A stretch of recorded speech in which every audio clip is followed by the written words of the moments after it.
So having noticed this confrontation between religion and science, and faith and reason generally, many of us have become what is now called religious moderates. The religious moderation really is the flavor of religion that is acceptable to so many people who are otherwise rigorously honest in intellectual terms. And in my book, I criticize religious moderation rather harshly, and this has actually been some of the most controversial material in my book, so I just want to run through my argument briefly about this because it has raised some hackles. The first thing to say up front is just that religious moderation is better than fundamentalism. There's no doubt about that. Religious moderates don't fly planes into buildings. Religious moderates don't organize their lives around apocalyptic prophecy, and that's a very good thing. But religious moderation has some real problems. The first is that it gives cover to fundamentalism. Because religious moderates have made it taboo to criticize faith. They want faith respected. They want the whole project of being religious, being identified as a Christian, a Muslim, a Jew, to be respected. That it is impossible to call into question this basic project. That the ethical tenability of raising a child to believe he's a Christian as opposed to anything else. And under the cover of this respect, we are now powerless to say the very harsh and necessary things about religious extremism that we need to say, because it is taboo. You have to respect faith. Religious moderation prevents us from even noticing the differences among our religions. It is taboo to notice that all our religions are not teaching the same thing. They're not all equally wise, and where they do teach the same thing, they don't teach it equally well. I mean, where are the Tibetan Buddhist suicide bombers? If you think for a moment that the kind of violence we see in the Muslim world is born of the Israeli occupation and our misadventures in Iraq, we should see Tibetan Buddhist suicide bombers. The Tibetans have suffered an occupation every bit as brutal and far more cynical than any that we or the British or the Israelis have imposed upon the Muslim world.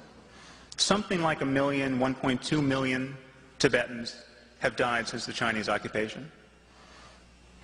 Where are the throngs of Tibetans in the streets calling for the deaths of Chinese non-combatants? Where are the Tibetans blowing themselves up on Chinese buses, at weddings, in crowds of children, in front of the offices of the Red Cross and the UN? It's not happening. It's not likely to happen. It's not that you could not possibly form a death cult out of the principles of Tibetan Buddhism. In fact, to some degree, Zen Buddhism informed the worldview of the kamikaze pilots during World War II. But you would have to work very hard to bend the core principles of Buddhism into this kind of orgy of violence. You don't have to work so hard as a Muslim. And it would be impossible as a Jain. I mean, the Jains, this religion of India that has some 10 million subscribers, I think, the core of their religion is nonviolence. No matter how deranged you get by your doctrine as a Jain, you will get less and less violent. I mean, the really religious Jains cover their mouths with cheesecloths so they don't inhale a bug. By no stretch of the imagination can you argue that the core principle of Islam is nonviolence. It is taboo to notice this, and it is especially taboo among religious moderates. Our own religious demagogues will notice this. We can have, Franklin Graham will stand up and say, Islam is an evil religion. They'll notice the differences between religions. Everyone else has the wrong religion. But religious moderates have rendered this taboo. I want to point out that I'm not talking about a race or ethnicity. I'm talking about the consequences of ideas. When I talk about Islam, I'm talking about John Walker Lynn, the white guy from Marin County who went off to fight with the Taliban. We are at war, to digress briefly into the our current situation. We are at war with Islamic fundamentalism. Not merely Al-Qaeda, not extremist Islam. The mainstream doctrine of Islam contains this notion of martyrdom and jihad. It contains this imperative to convert, subjugate, or kill infidels. Anyone who says it doesn't has not read the Quran, has not read the Hadith, or is lying about them. It is taboo to notice this.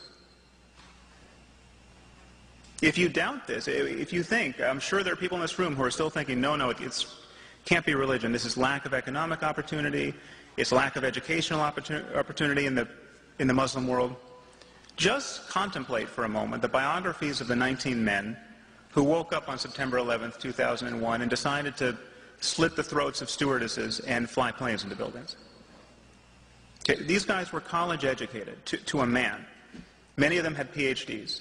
Many of them had been educated in the West. They were middle class or better.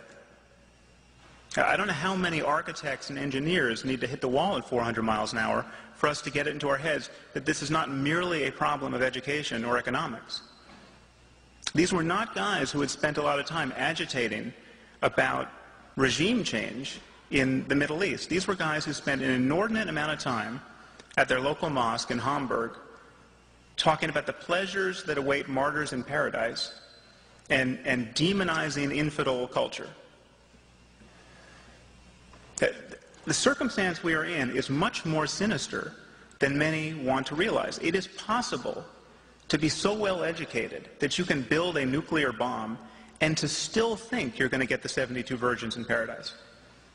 That is how partitioned the human mind is, and that is how balkanized our discourse is. That is how immune religious propositions are to critical pressure, conversational pressure in our discourse.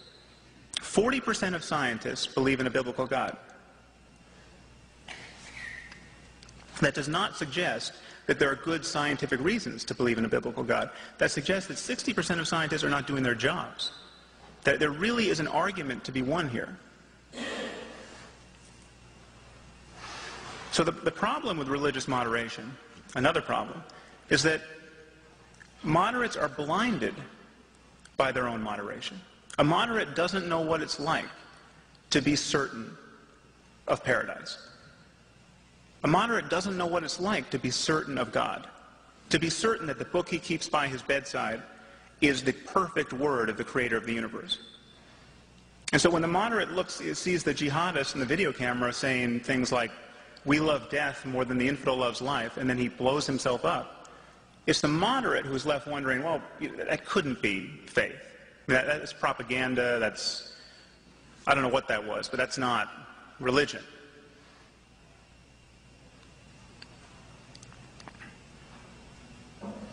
So it is really the discourse of religious moderation that keeps convincing us that religion is not the problem, that this violence would happen anyway, that these 19 guys would have killed a lot of people anyway.